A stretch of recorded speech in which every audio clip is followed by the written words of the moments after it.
Welcome to the Biblical Languages Podcast, brought to you by Biblingo. We bring together the latest research in linguistics, language acquisition, and biblical studies to better understand the biblical languages and ultimately the biblical text.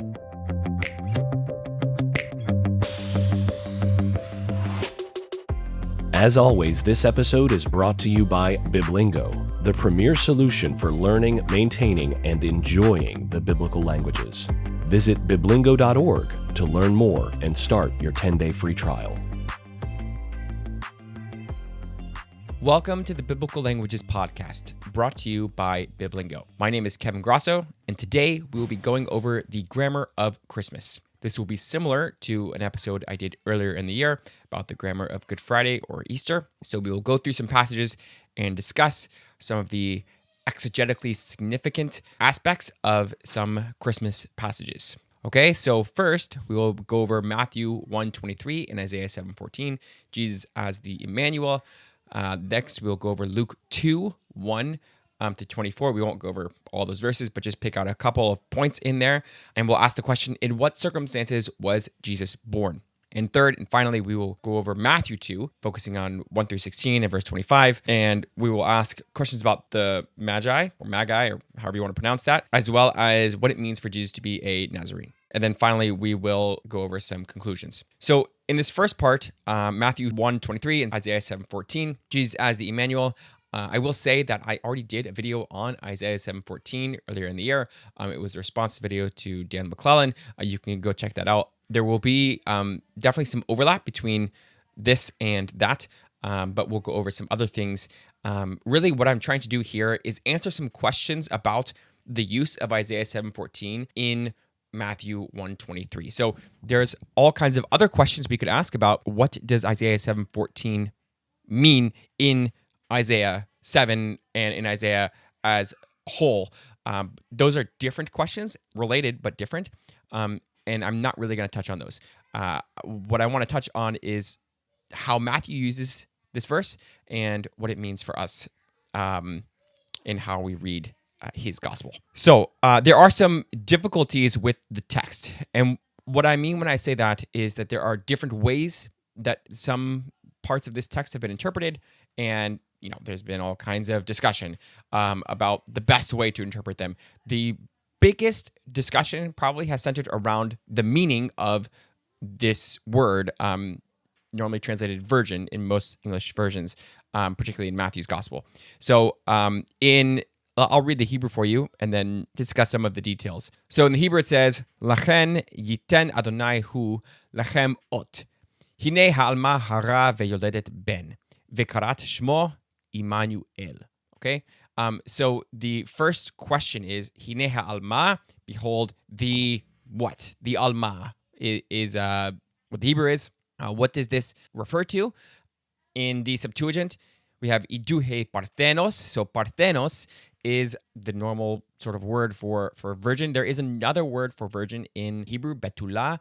And so many have said, well, why isn't that word used here rather than alma, which normally refers to just a young woman and not necessarily a virgin? So a couple of things about this. First of all, in Matthew's gospel, it is very clear that when this verse is quoted, Mary is a virgin. It just says explicitly in Matthew 1:18 that they had not come together and she was found to be pregnant through the Holy Spirit. Okay, in Greek, it's Matthew in 1:18, prinhe sunelthein autus haurete in gastri echusa ek pneumatos hagiu. So the idea is that we know that Mary was a virgin from Matthew's gospel, from other descriptions, right? Outside of the word parthenos. Okay, so we know that Matthew is interpreting Isaiah 7:14 as parthenos referring to a virgin. Okay, the question of what does alma mean is actually a different question. So I think it is clear that alma can refer to a young woman who is not a virgin, okay? But that doesn't mean that there is not an inference in some contexts that the alma is a virgin, okay? And I think this is actually a case where, clearly the Septuagint was interpreting it in that way, okay? They translate it as parthenos, and Matthew is as well. So these are people whoever is translating the Septuagint and Matthew, they're very good at both Greek and Hebrew, better than us, and they recognize that Alma here refers to a virgin. So what we have to do in this particular case is separate out a basic distinction between sense and reference. So the sense of Alma is something closer to young woman than, say, virgin in English, okay? But that doesn't mean it does not refer to a virgin here. And that, I think, is well, it's clearly the interpretation given in the Septuagint and in Matthew's Gospel. And so, that's how Matthew is using it. So you need to abstract out away from the meaning of the word and what the word is referring to here. I think here it's even you can make a case in Isaiah 7 for Alma referring to a virgin even there. And the Septuagint obviously thinks so. Okay.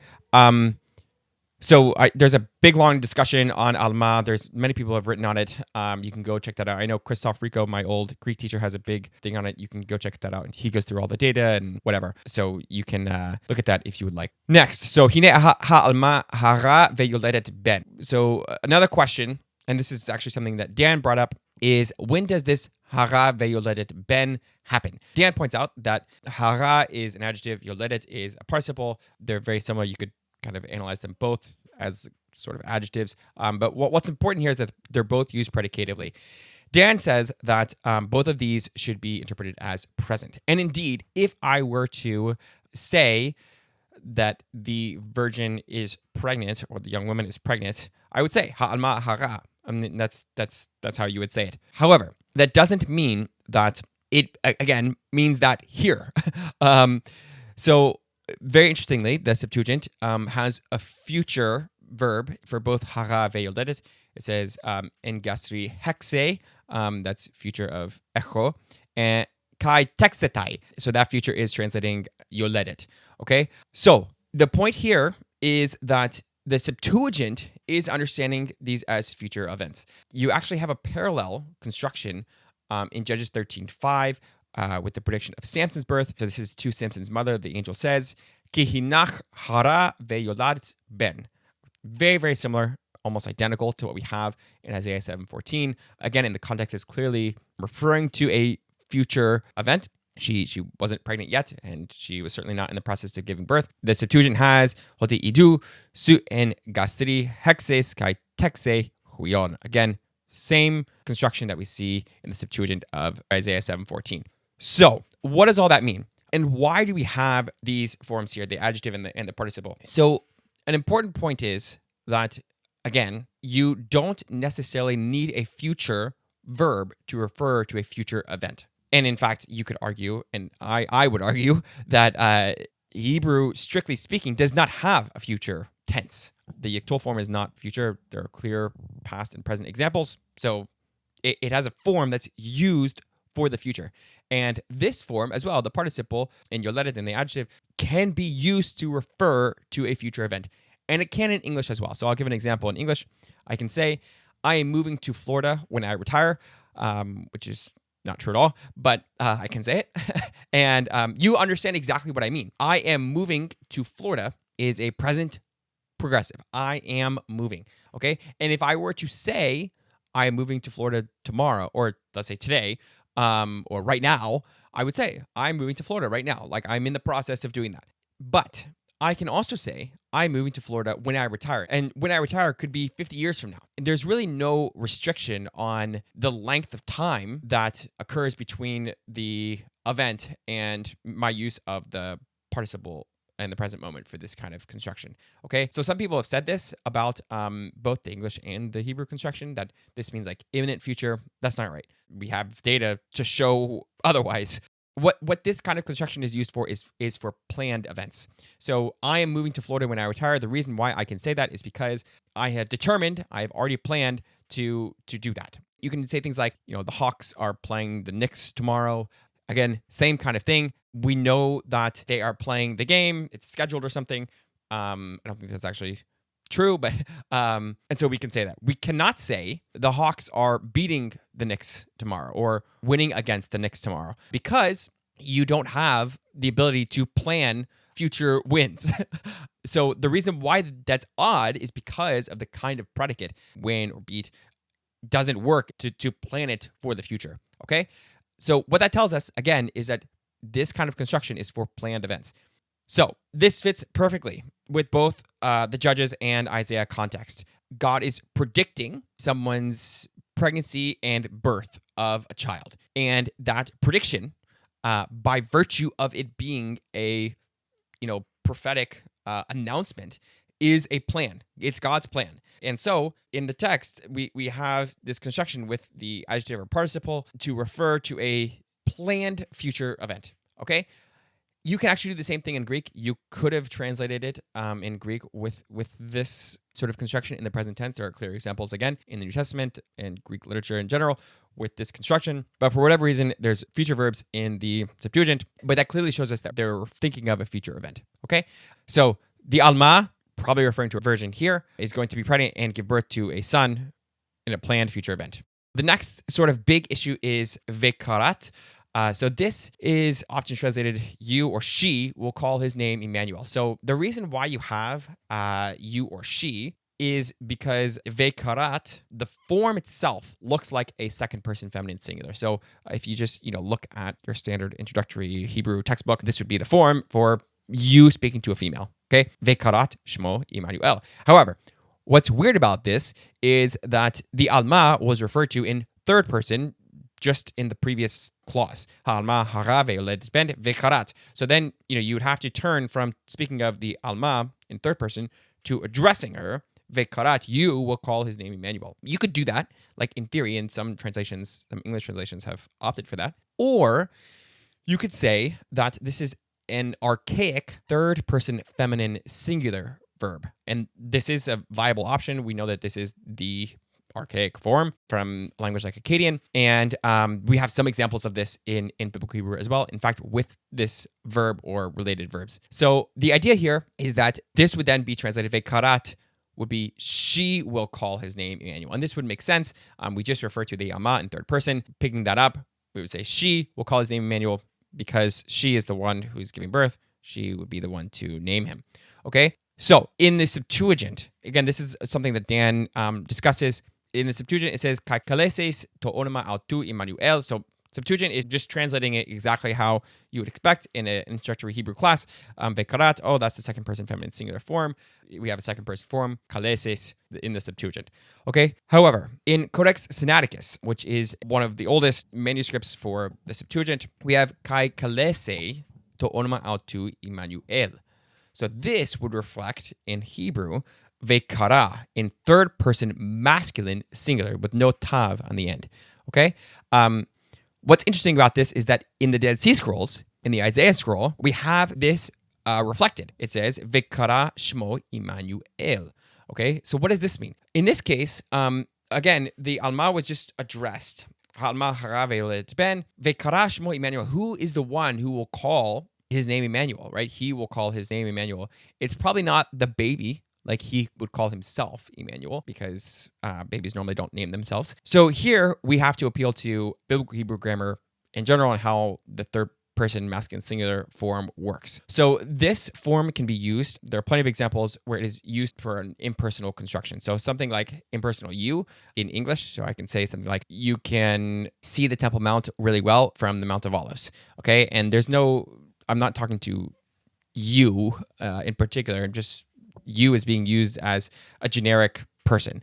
Okay. So the same thing happens in Hebrew with third person forms. Okay. In this case, it would be third masculine singular. So vekara shmo Emmanuel would just be like a generic person will call his name Emmanuel.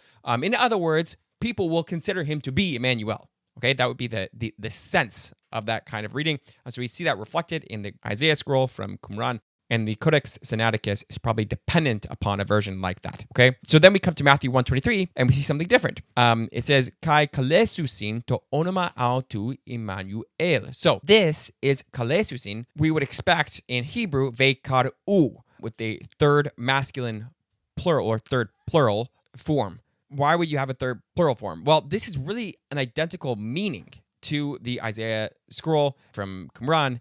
and Codex Sinaiticus. So the idea is that they is just impersonal. And again, you have this in biblical Hebrew. They will call his name Emmanuel, meaning he will be known as Emmanuel to people.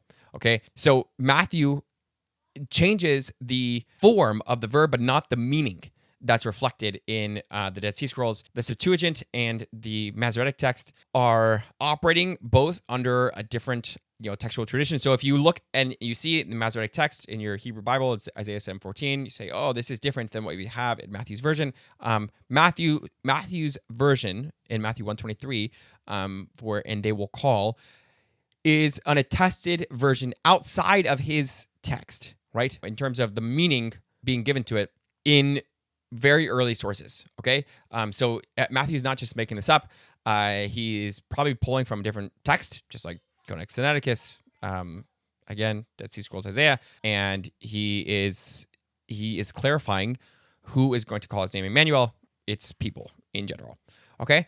So that is Vekarat. Lastly, we have this phrase, Shmo Emmanuel. So some people have said, okay, well, Jesus' name is actually not Emmanuel. It's actually Jesus. That is true. But Jesus' Shem can be both Emmanuel and Jesus. And the reason why I say Shem instead of name is because Shem does not mean name and name does not mean Shem. There is partial but not complete overlap between those two words, okay? And this is where you have to be very careful in translating, and you really have to read the Hebrew for itself in order to understand what's going on here. So the word Shem in Hebrew often is a word that refers to a description and not what we would think of as a name. So normally a name for us is semantically vacuous, like it doesn't really have a meaning, okay? That was not true of the word Shem as applied in the Hebrew Bible. So, for example, again, this is just one of many, many, many examples. God has many names, right?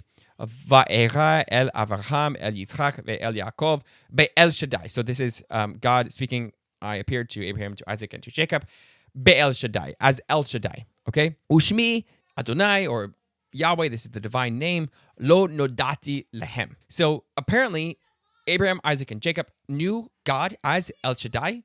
They might have called him that, right? That was his name to them. But his name, Yahweh, he did not make himself known to them. So again, there's a lot of, issues with this, Yahweh being used in Genesis, how that fits in with this verse. I'm not going to get into that. Doesn't really matter for what we're doing. What matters here is that God seems to have two names. And in fact, God has many, many, many names. He calls himself many things. That is perfectly okay, as long as the word Shem does not mean the same thing as the word name. We normally don't do this with our English word name. We do sometimes, but not in the same way. In Hebrew, the word Shem can often just mean something more like a description. And if it can mean that, then there's no problem with there being multiple descriptions of who God is. And there's no problem with there being multiple descriptions of who Jesus is. And that's exactly what's going on in Matthew when he quotes this verse. This is a description that he's giving of who Jesus is, not something that people would refer to him with as a name, okay? So that's Isaiah 7:14. Hopefully that answers some questions that you might have as you're reading this verse in this holiday season. And like I said, you can check out my video with Dan. But honestly, I've probably been more thorough here than I was in that conversation. So hopefully you have a better understanding now of Isaiah 7:14 and what's going on in Matthew 1:23 when Matthew uses it. Next, Luke 2. So the first question in Luke 2, and Luke gives us by far the most details in this respect, in what circumstances was Jesus born? So before we answer this question, it's kind of necessary to answer another question, which is where did Joseph live? And the reason why we need to answer that question first will become clear in a few minutes. But just to point out a few things. First of all, there's no indication in Matthew that Joseph lived in Nazareth before Jesus was born. Okay, so there's no traveling to Bethlehem in Matthew at all. So that's one interesting point. Second, there's no requirement to return to your ancestral homeland for a Roman census. So the question then would be, in Luke 2, when the Roman census is taken, why do they return to Bethlehem? Well, it could be because Joseph just lives in Bethlehem. That's where he lives. He doesn't live in Nazareth at all. You might be required to return to your home, but not necessarily your like ancestral homeland. Okay, and this is pulling from some ideas from Stephen Carlson's article. He goes through a lot of things in his 2010 article, which really focuses on kataluma and what that word means, which we will get to. But the idea is that Joseph lived in Bethlehem, but was staying in Nazareth when the census was called for. Joseph and Mary returned to Joseph's home in Bethlehem. They then went to Egypt and ultimately made their home in Nazareth, where Jesus grew up. The implication of that is that Jesus was born in Joseph's home. So the question then would be, how do we make that fit with some other things we see in the text? In particular, there was no room for them in the inn. So this is the problem, is that this verse, this word into katalumati, normally translated, there was no room for them in the inn, is probably incorrect, okay? Well, let's just say it's certainly incorrect. Where was Jesus not born, okay? That's the question we're answering right now. There was no place for them in the katalumati. So how is this word used? In Exodus 4:24, it is indeed used in something like a place that is not someone's home, but, might be closer to something like an inn, even though that would be anachronistic to think of it as a normal inn. This is in Exodus 4:24. Aganeto de inte hodo into katalumati sin entesen auto angelos kuriuka is dete auton apoktenai. So in this verse, this is when Moses and family are traveling. This is a really weird story. Moses and family are traveling to Egypt, and an angel of the Lord appears and is going to kill them. They circumcise, etc. Okay, so they're staying in this thing on the road. Okay, so it's clearly on the road in Tehodo, and it's called a katalumati.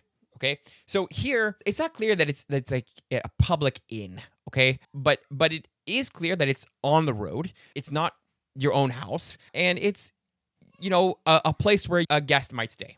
Mark 14.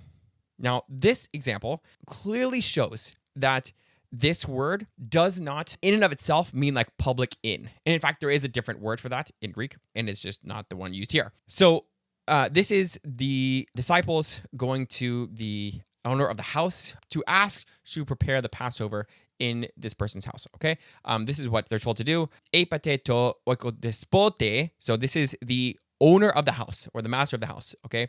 Hoti hodidasklos lege. That the teacher says, Puesin to katalumamu hopu to pasca metaton matheton mu fago.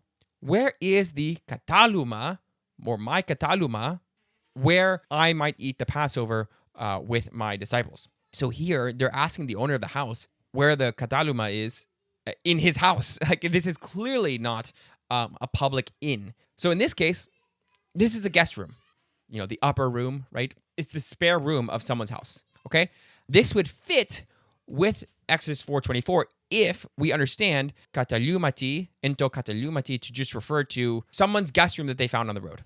So then we have other examples. This is a letter of Aristeas. Ekelose katalumata dothenai ta kalista plesion tes akras autois. So someone is commanded to give the best katalumata, so this is plural, to these people that's near the citadel. Okay? Plesion tes akras. So here again, the point is that what we are to think of is guest rooms. Okay? We don't really know, we don't have more information about what those guest rooms consist of. We know in this case they're near a citadel, okay? But we don't know if they're in a house, if they're in an inn, right? That kind of thing. We know that, in fact, it could be multiple different options, okay? When we come to the description of Jesus' birth, so again, if you want to see more data on this word, kataluma, in Luke 2:7, I would refer you to Carlson's article, who goes through it in a lot more depth than I have here. But we are to understand this as referring to the guest room, okay? So there was no place for them in the guest room. Now, why would this be said?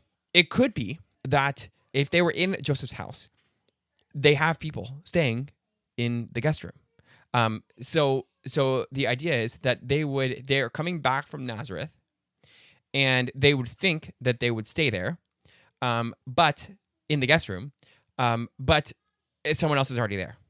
So because someone is there, they can't give birth in the guest room, in the most private place they could find, but they have to give birth somewhere else.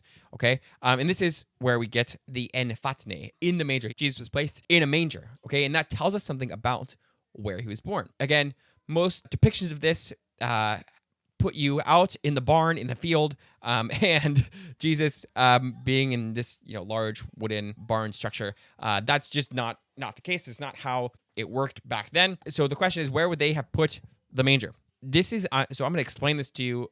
If you're watching this, you can see it.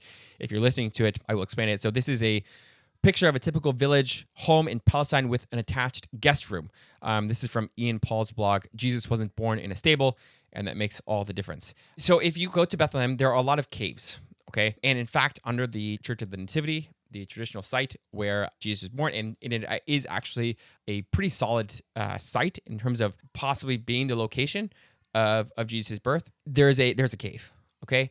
And that's kind of the area where he would have been born. So in this depiction, there is a guest room on the right side, kataluma, where your guests would stay.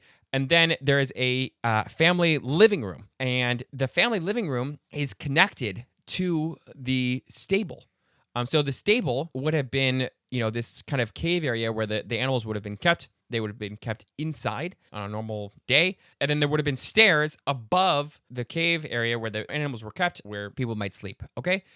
So the mangers, the feeding troughs for the animals, would have been in the stable, which would have been right next to the family living room. So you have guest room on the right, family living room, and then that leads into a cave where the stable would have been and the mangers would have been, okay? So you think about a cave as this natural sort of house, right, for animals, and they would have built their house up against that cave. So they would have used that, sort of natural enclosure as part of their living area that would have been specifically for the animals, and then they would have built their house up against that. And so the living room would have been right next to that cave, and then the guest room would have been to the right of it. This would explain, right? There's no room for them in the guest room. Okay, they're in Joseph's house. There's no room for them in the guest room. Someone else is there. So what do they have to do? They have to give birth in the family or living room. And so naturally, they're right next to the feeding troughs, and that's their place to put the baby. I don't know if this is done. If we have other stories of this being done to babies. But you shouldn't think about Mary giving birth outside in a barn. That's not the case. Okay, it was probably in the house, in the family living room, just not in the ideal location of the kataluma, the guest room. Okay, so that's, again, there's a lot of other questions that we could ask about the story in Luke 2, but hopefully that gives you a better picture of what's actually going on when Joseph and Mary come back. Joseph is coming back home, and there's someone else staying in his kataluma, in his guest room, and so they have to give birth in another part of the house, and that part of the house happens to be the part where the animals stayed at night. Yes, they did stay basically inside with the people, just in a different location, and that's where they have to be. Okay.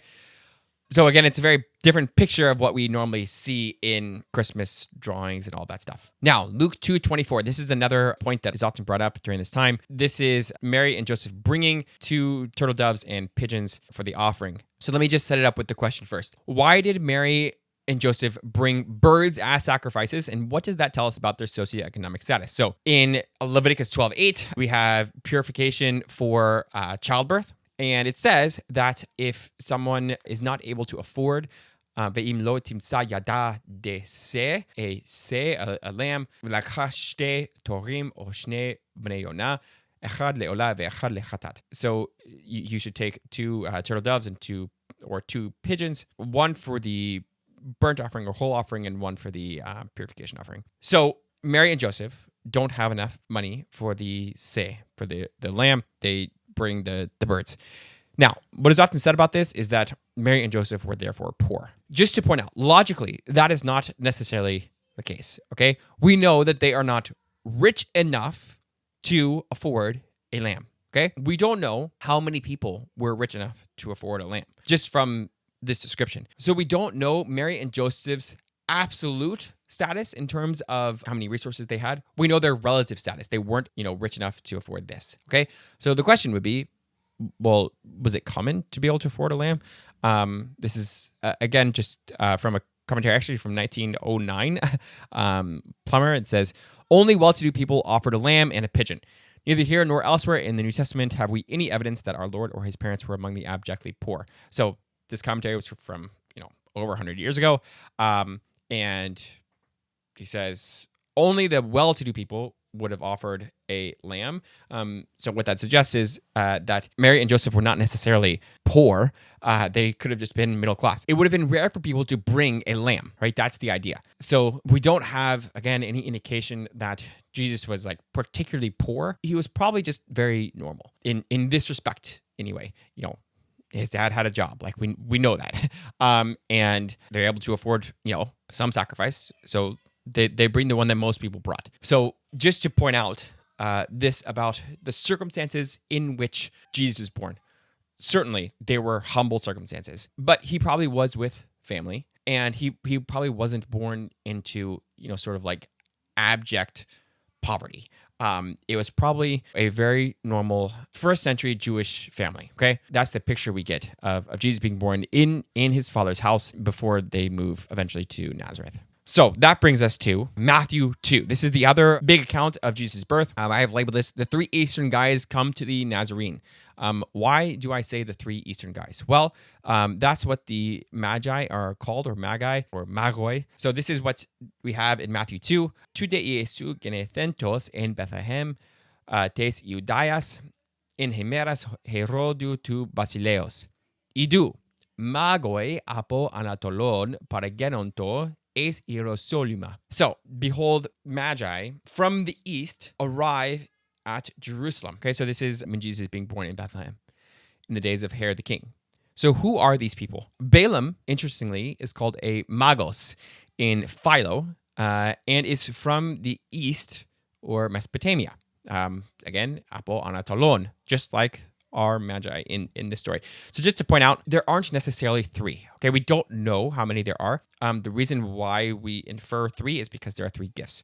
Okay, so I'm just gonna say three. That's probably the best guess we have. So, but we don't. It doesn't explicitly say there are three of them in the text. So this is from Allison and Davy. So their commentary, they make this connection between Balaam and the Magi. Hence, Matthew probably thought of the Magi as Balaam's successors. So Eusebius, who come to witness the fulfillment of the Old Testament oracle their predecessor uttered so long ago. A star will come forth on a tele astron out of Israel. Numbers 24:17. Obviously, the Magi are following a star. And so if this was interpreted messianically, which we have evidence for in Second Temple Judaism, this text, Numbers 24:17. So they will see the star, their Magi coming from the east. And so it could be a fulfillment of this prophecy.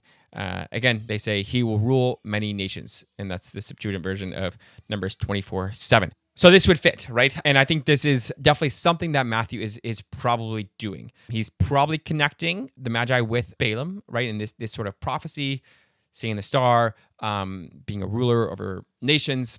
And the Magi, right, are particularly people who would have been, astrologers, right? They would have been people who would try to project the future, just like Balaam, and, sort of like respected in the religious world of their day as people who know stuff from the stars or various other ways of knowing prophetic things. Okay, now another important point about this is that they are from the east.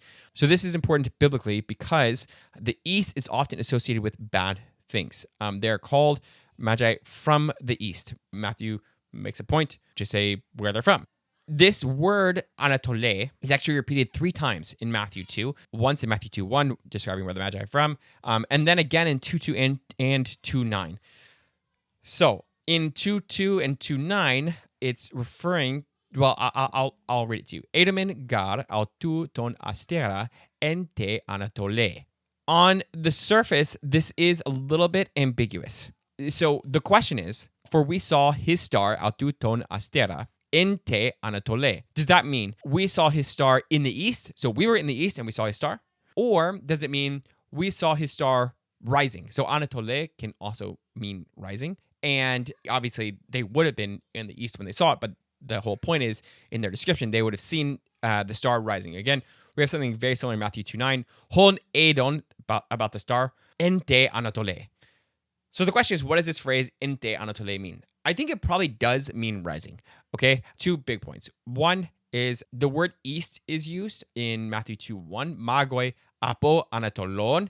It's plural. This is not always the case. It's not always the case that the plural is used to refer to the direction. However, if the plural was just used, it would be unambiguous to use the plural again to refer to the direction. So that would be in Matthew 2:2 and in Matthew 2:9, the singular is used. And we also have the article. So the article is often used when these kinds of nouns, which can refer to either an event or place or an event or something else.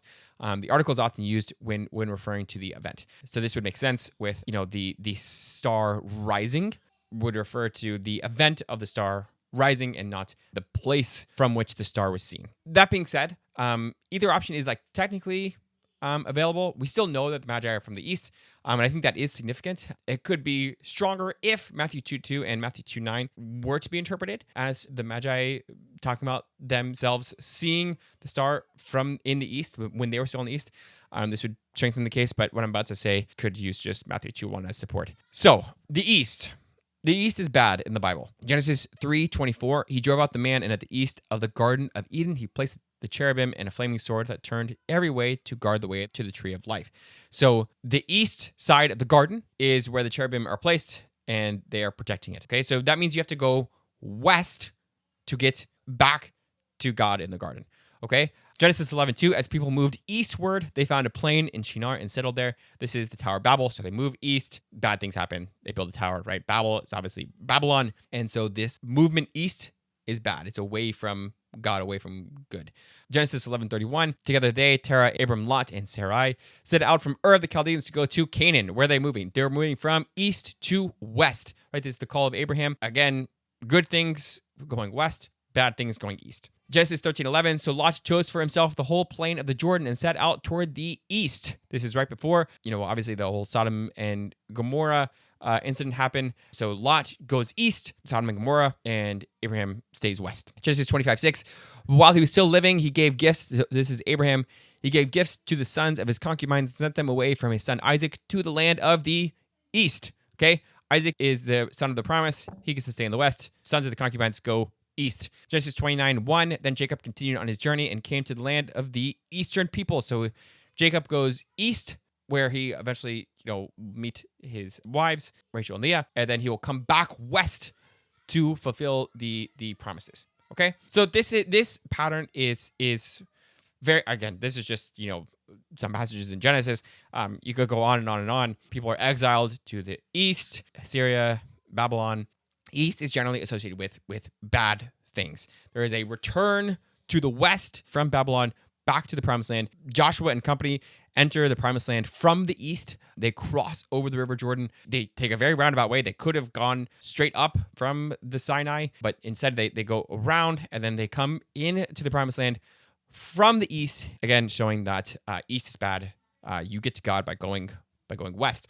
This is also how the tabernacle was set up. Basically, to get to the Holy of Holies, you progress from going east to west. So the Holy of Holies is the westernmost part of the tabernacle. So this is, again, I'm just going to describe this. I've kind of been describing it. This diagram I have here from Morales, who got it from Michael P. Lyon, typography of Eden and the temple. So there is this general idea in the Bible where to go toward God, you go west. And when you're expelled from God, for example, into exile or from Eden, you go east. Okay? So what does that tell us about the Magi? They are Gentiles who follow a star that is supposed to represent a king being born to rule the nations, and they're coming from the east. Now, when they get there, who rejects Jesus? The people who are in Jerusalem, in the holy city, right? It says that Herod and all those in Jerusalem with him, or I think it just says all those in Jerusalem, or all the leaders or something, they do not want Jesus to be king. And so this, I think, very early on, is Matthew hinting at the inclusion of the Gentiles, right? Gentiles will come who were from the east, from the bad location, they will come to the west. And the people who are supposed to be welcoming the king, who are already in the west, right, who are already in the holy city, they're going to reject Jesus, okay? So if I were to answer the question of, why include the story of the Magi to begin with, okay, that is, I think, the theological reason for Matthew including this, or at least one theological reason, is to show that the pattern in the Bible that we see of everything bad going east is now being reversed, right? We have Gentiles who are people who have been enemies of God. Now they are coming back to the West, coming back to God. And at least particularly the religious leaders in Jerusalem itself are rejecting God's king and God's Messiah. Okay? So another just detail, when were the Magi there? This is, again, something that's brought up, people going back and forth about it. So some people say, oh, well, they were there 2 years after, or, you will see the Magi there at the scene with the birth. Okay. My personal opinion is we don't know. I don't think that there's enough in the text for us to tell. So in Matthew 2:16 is kind of the verse for it. Tote Herodes idon hoti ene paichthe hypoton magon et imothe lian, ka apostelas anelen pantas tus paidas tus in Bethlehem, kai in pasin tois horiois autes apodietus kai katotero. Kataton chronon hon ekribosin para ton magon. Okay, so this phrase at the end, kataton chronon hon ekribosin para ton magon, according to the time which you determined from the Magi. So the previous, just to translate the rest of the verse, previously, this is when Herod is, tricked by the Magi. He becomes very angry. He sends out people to kill the kids in Bethlehem and the surrounding regions, everyone that is 2 and under. Okay, so what people said was, okay, well, then, the Magi must have been there about 2 years later, because Herod just does the math and says, okay, I'm going to kill everyone 2 and under. There's a couple problems with that logic.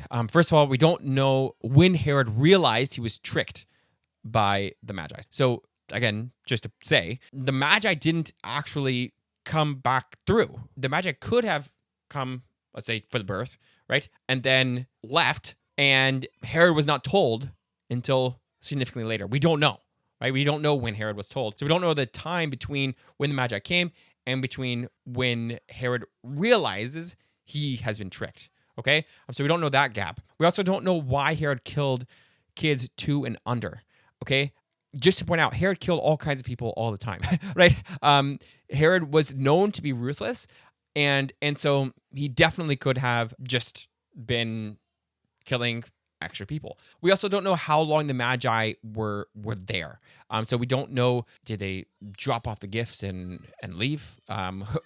Did they stay a while? We don't know those things. Obviously they had just traveled from the east. It was probably a very long way. They brought a lot of gifts. They definitely could have stayed there for some period of time before going back. We just don't know. So we don't know a lot of things about exactly how all these events took place. I think probably they were not at the birth itself. If you were to just read through Matthew's gospel, verse 1 seems to suggest like as Jesus was being born, the Magi come. That's why we have this sort of picture of the Magi being there. It's not unheard of. And we just don't know enough in the text about when exactly they were there. My guess would be that they were there shortly after his birth. That would be kind of how I would read it. I don't think he's running around as a toddler, 2 years old. But that doesn't, you don't get that feeling when you read, again, Matthew 2:1. So all that to say, we're not sure. This is one of those questions where, again, people have strong opinions of, oh, Jesus, it was actually 2. And they try to show people. I think it's unclear in the text when exactly they were there. We know that they were there early on and they brought gifts. And what's important is that they were from the east. It's a reversal of the Gentiles being enemies of God. Now, finally, Jesus as the Nazarene, Matthew 2:23. So this is an odd kind of ending to this story of Jesus' birth. It says, Kai althon kat okesen es polin legomenen Nazaret. Hopos plerothe torethen diaton propheton hoti nasdoraios klethesetai. So they then come and make their home right in the city called Nazareth, in order that the word spoken through the prophets might be fulfilled. That Nasdoraios klethesetai. So what is puzzling about this is that we don't have any indication, any very clear prophetic text that says he will be called a Nazarene. And so we're left with, trying to piece together what Matthew is actually talking about. Just to point out, Matthew knows his Bible really well, and all of these people did. So when we approach a problem like this, we have to first assume that he was referring to something coherent. Okay, I think that's a really important point. A lot of, especially people in critical scholarship, kind of say, oh, well, Matthew is just dumb because clearly there's no prophetic text that says, he will be called a Nazarene. Yes, if we're looking for it in the way that we would typically look for it, but that doesn't mean that this is incoherent and unintelligible, okay? There are so many things that we don't know about that world, even in just how they use the language, that they take for granted that we just don't understand, okay? So what are the options? What does it mean for Jesus to be called a Nazoraios? So the first option, which I think is the best one, is that basically this is Matthew referring to him as a Nazarite. A Nazarite is basically someone who is dedicated to God. And we see this in Judges 13:5. Hoti hegias menon, this is about Samson. Hoti hegias menon nazdiraion. You can see nazdiraios, right? Versus nazdoraios.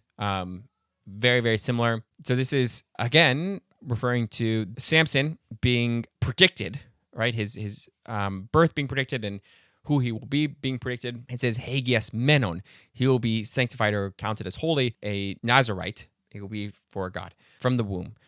So this is the idea behind being a Nazarite, is that you are someone who is set apart and holy to God. Okay, Matthew 1:20 actually says, right, to God en aute genethen ek pneumatos estin hagiu. The one who is conceived inside of you is from the Holy Spirit. Okay, so very early on in Matthew, in the previous chapter, right, we know that this baby is conceived from the Holy Spirit. So there is this connection between Jesus and being holy. Okay, this is stronger even in Luke 1:35. This is the angel talking to Mary. Pneuma hagion epileusetai episte, kai dynamis hypsistu episkiase soi. Dio kaito genomenon hagion klethesetai huiosteu.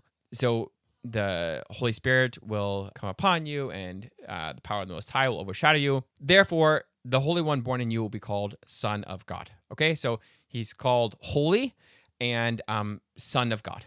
So the idea is that by connecting Jesus to a Nazarite, he's not saying necessarily that like he goes through the whole Nazarite vows. He doesn't ever drink wine. He doesn't ever cut his hair, but he is holy, set apart for a particular purpose, like Nazarites were. That's the idea. And so we have like hints at this in both birth narratives, that we have that from birth, this child will be set apart as holy. So the idea is that Matthew calling him a Nazarite just means it's almost a synonym for being a holy child.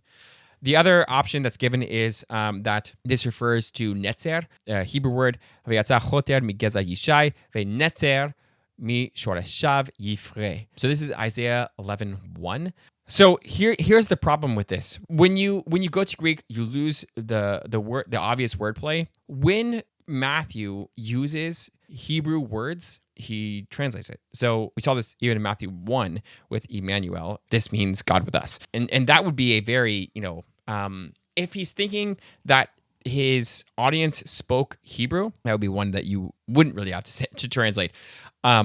This would be very opaque for multiple reasons. And so this would be very, very hard, if not impossible, to pick up on if you're not a Hebrew speaker. And because Matthew kind of assumes that you're not a Hebrew speaker because he's translating very simple Hebrew into Greek, I think this is not a great option. So I think probably this is just a Nazarite. Again, the play on words is very strong. It's like a one-letter difference. And then you have all these other texts that talk about Jesus being holy. And that's the idea, but basic idea of a Nazarite. So I think it is almost certainly the Nazarite option. Okay, so when it says he will be called a Nazarene, it just means that he will be like a Nazarite in that he will be holy and set apart for a specific purpose, dedicated to God. Very similar, again, to someone like Samuel. And we have other echoes of Samuel's birth throughout the birth narratives of Jesus. So this would be, another kind of echo of that kind of thing. There is a miraculous kind of birth, and this child is therefore dedicated to God. Okay? So, conclusions.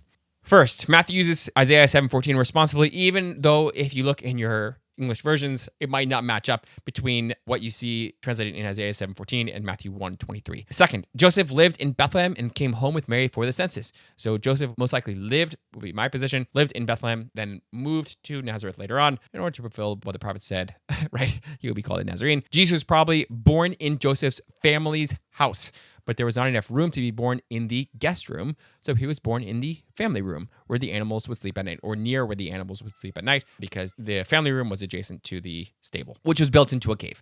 So he was born inside of a house right next to a cave. Again, this is the traditional site. Looks just like that. Joseph and Mary were probably neither poor nor rich. So the fact that they bring birds instead of a lamb just shows that they were normal. Magi from the east represent a reversal of the typical biblical pattern of evil coming from the east, which is basically the inclusion of the Gentiles. So the Gentiles from the east, from the evil place, come. The people who are in Jerusalem were supposed to be worshiping God, reject Jesus, even from the beginning. We don't know when the Magi arrived or left. We just don't know. That would be my position. Jesus is called a Nazarite or Nazarene because he is holy. So again, you will not find a particular text in the Bible, in the prophets particularly, which is what Matthew says, that says Jesus will be called, or the Messiah will be called a Nazarene. But Nazarite stands in for someone who is holy, dedicated to God. Jesus is repeatedly called someone who is holy, the Holy One of God, by people, demons, God himself. He is called the Holy One of God, the Son of God, the Son of Man. So with that, this is some of the issues surrounding the birth story of Jesus. There's a lot more that could be covered, but hopefully this gets you excited about Christmas, and hopefully it allows you to see some of the complexities involved with these stories, and to not just throw your hands up when you hear someone, say that maybe this isn't historical or this isn't right for whatever reason. There are a lot of complex issues, and there are often good explanations once you do some digging. So with that, Merry Christmas, and I hope you have a great time celebrating the birth of the Messiah with your family. Thank you for listening to the Biblical Languages Podcast, brought to you by Biblingo. If you enjoyed this episode, be sure to subscribe on your favorite podcast app and leave us a review. You can also follow Biblingo on social media to discuss the episode with us and other listeners. And don't forget to visit biblingo.org to start your 10-day free trial of Biblingo.